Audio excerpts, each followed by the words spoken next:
Est-ce que vous connaissez les conséquences naturelles? Il s'agit d'une façon d'apprendre aux enfants à se responsabiliser. Par exemple, si vous insistez lourdement sur le rangement des jouets et que votre enfant ne va pas écouter les ordres ou encore écouter et suivre les menaces, parce que bien souvent, c'est si tu ranges pas tes jouets, il va se passer ça, ou encore tu es puni parce que tu n'as pas rangé tes jouets. Lorsqu'on fait ceci, on n'apporte pas véritablement d'accompagnement autour de l'apprentissage du rangement.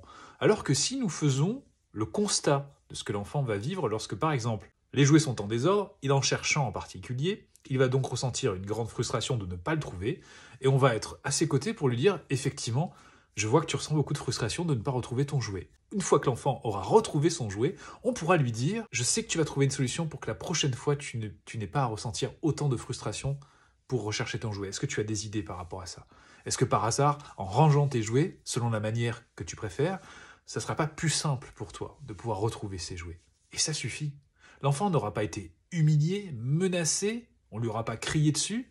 Il va donc être plutôt dans la réflexion et dans le fait de trouver des solutions pour des problèmes qui lui font ressentir des émotions plutôt désagréables, comme là c'est le cas, le fait de ne pas retrouver ses jouets dans la chambre.